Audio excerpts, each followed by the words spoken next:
Olá, eu sou a Angel e sejam bem-vindos a esse canal de cortes, relatos, casos criminais, curiosidades, mitologias, lendas, casos extraterrestres, entre muitos outros assuntos.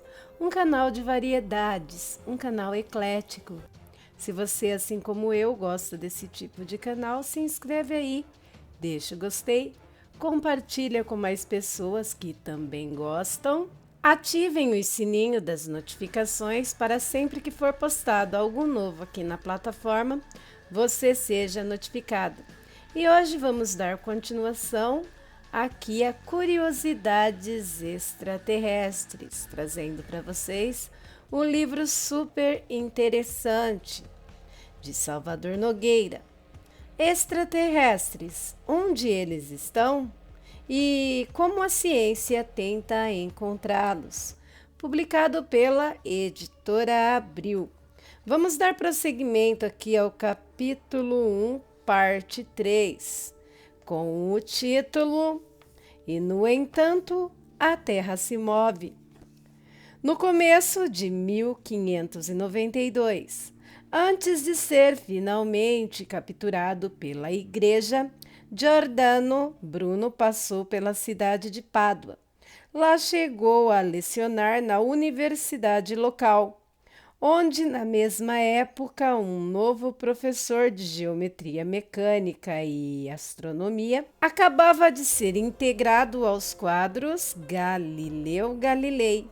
Nascido em Pisa, no dia 15 de fevereiro de 1564, Galileu, de início, estudou medicina, antes de embarcar numa aventura astronômica que levou Albert Einstein, 1879 a 1955, a chamá-lo de pai da ciência moderna. Em Pádua não há registro que confirme que Galileu e Bruno se conheceram e conversaram, mas é quase certo que o pisano tenha sido influenciado pelas ideias do colega de Nola. Galileu pode ter lido Bruno muito antes de o segundo ser condenado, e a semelhança entre certas passagens em Galileu e em Bruno, que lidam com o lugar da Terra no universo, é tão grande que pode não ter sido incidental, afirmou o estudioso germano-americano Paul Oscar Christler, de 1905 a 1999. Uma diferença marcante entre os dois é que Galileu tinha um espírito prático e reducionista, essencial ao desenvolvimento do nascente método científico. A questão da infinitude do universo, tão cara a Bruno, Galileu julgava pura perda de tempo. A razão e meus poderes mentais não me permitem conceber nem a finitude, nem a infinitude, disse o cientista. Com esse nível de praticidade, o pisano elevou a teoria heliocêntrica além das especulações filosóficas, fornecendo evidências experimentais contundentes de sua correção.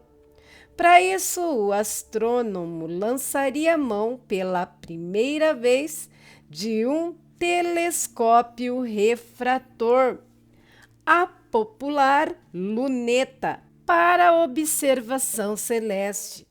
Não foi o italiano o pioneiro na construção de um instrumento desse tipo.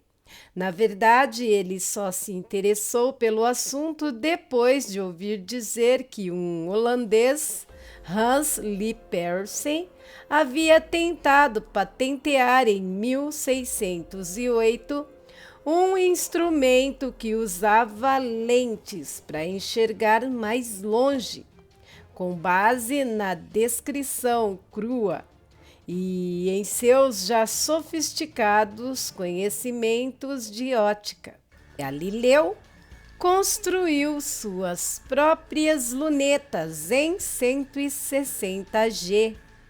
A melhor delas permitia um aumento de 30 vezes, suficiente para uma série de descobertas como nunca antes havia se visto na história da astronomia. Em menos de um ano, Galileu revelou que há mais estrelas fixas no céu do que aquelas identificáveis a olho nu, e que a Via Láctea, aparentemente uma mancha nebulosa que cruza o céu de ponta a ponta, na verdade, o disco de nossa galáxia é composta por estrelas densamente agrupadas. Mas o mais importante, o astrônomo descobriu 4 satélites girando ao redor de Júpiter. Foi a primeira confirmação experimental de que, ao menos alguns dos objetos celestes, não orbitavam ao redor da Terra. Ponto para Copérnico. A descoberta das estrelas medianas, assim batizadas em homenagem à poderosa família Médici da Toscana, foi publicada em março de 1610 num pequeno livro intitulado Sidereus Nícios, Mensagem das Estrelas. O puxa-saquismo deu certo.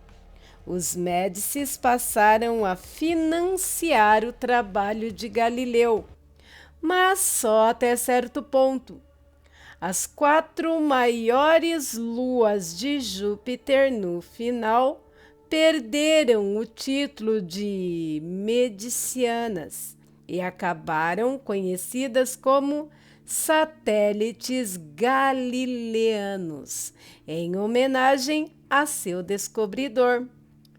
Um achado ainda mais contundente em favor do heliocentrismo seria feito por Galileu em setembro de 1610, quando o cientista usou a luneta para constatar que Vênus tem fases como as da Lua.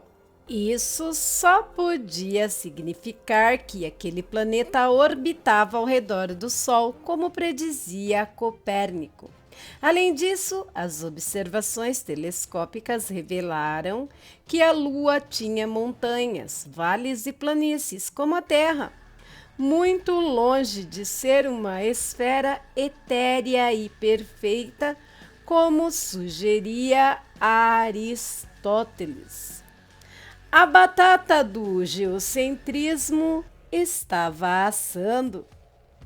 Católico fervoroso, Galileu ficou genuinamente preocupado com o impacto das novas descobertas sobre a credibilidade da Igreja. Cartas que ele trocou entre 1613 e 1616 mostram essa preocupação, defendendo que não pode haver discrepância entre duas verdades, para ele indubitáveis, a da palavra divina e a da natureza. Portanto, o perigo de fato reside não num confronto direto entre as duas, mas num erro de interpretação de uma e de outra. Defensor do método experimental, Galileu apontava que a investigação científica era o melhor meio de lançar luz sobre as controvérsias.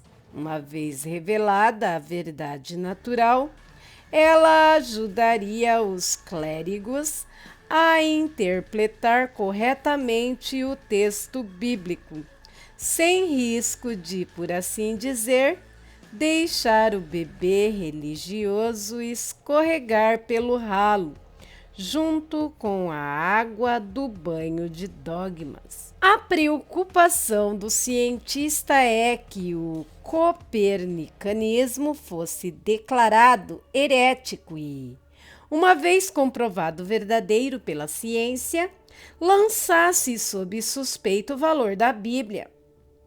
Não seria, talvez, senão sábio e útil parecer não acrescentar à Escritura outros artigos sem necessidade, além dos concernentes à salvação e o fundamento da fé, contra cuja firmeza não há perigo algum que possa surgir, jamais doutrina válida e eficaz, escreveu o cientista em 1615. De nada adiantou. Cega por seus próprios dogmas e confiantes em seu poder, a Igreja Católica incluiu em 1616 a obra de Copérnico ao Index Librorum Prohibitorum, a lista de livros proibidos, onde já estavam todos os trabalhos de Giordano Bruno, desde 1603. Galileu não se conformou e dedicou mais de 10 anos de sua vida preparando a obra definitiva de defesa do copernicanismo, alertado para não falar de Copérnico, exceto na condição de hipótese. O italiano fez tudo, menos isso.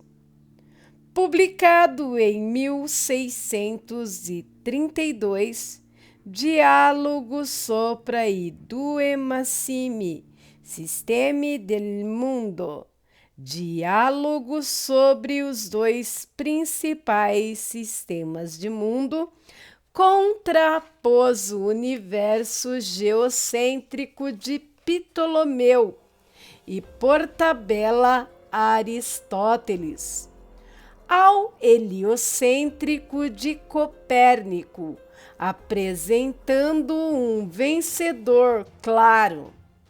Estruturada como uma série de conversa entre três personagens, a obra tinha como defensor do geocentrismo um sujeito meio toscão chamado Simplício.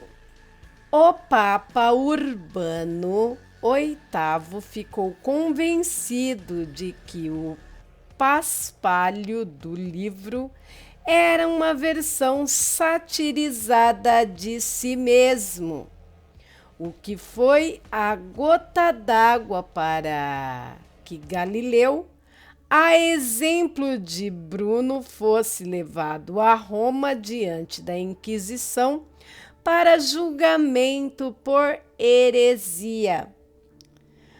O cientista sabia que de nada adiantaria bancar o mártir e ser queimado na fogueira como o seu predecessor, e acabou abjurando e repudiando todas as heresias que pudesse ter cometido, além de prometer jamais proferir qualquer nova defesa do copernicanismo.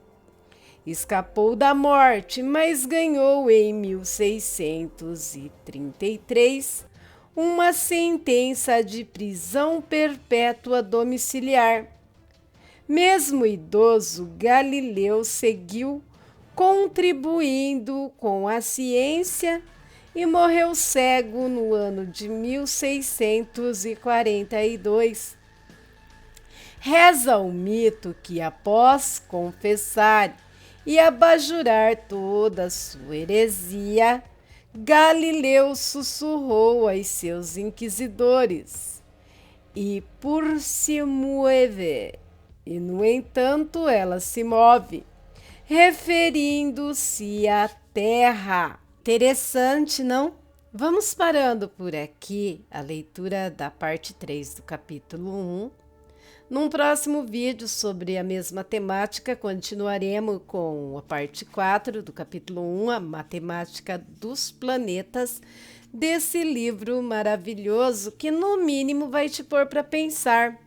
Livro super interessante de Salvador Nogueira. Extraterrestres, onde eles estão e como a ciência tenta encontrá-los, publicado pela editora Abril. Se você está gostando, deixa aí o seu like e compartilhe esse vídeo. Se você não for inscrito, se inscreva no canal. Deixa aí um comentário com respeito, é claro. Deixa aí também suas observações e considerações sobre o assunto. Isso é muito gratificante para mim e também serve como uma bússola, indicando o que vocês acham e o que vocês querem ver aqui no canal. Você pode também estar indo lá nas notificações de vídeos, apertar o sininho na opção todas e sempre que eu postar algo novo aqui na plataforma você será notificado. Quero lembrar vocês que esse canal não é monetizado. E quem quiser dar um up, uma ajuda para a criadora de conteúdo, tem uma chave de Pix na descrição do vídeo. Bem, seu like, seu compartilhamento ajuda muito também, pois fazendo isso você atrai mais pessoas para o canal e assim chegaremos a 1000 inscritos para poder monetizar o canal. Eu agradeço a toda ajuda, pois toda ajuda é muito bem-vinda. Bem, meus amigos, por hoje é só. Fiquem com Deus e até um próximo vídeo. Bye!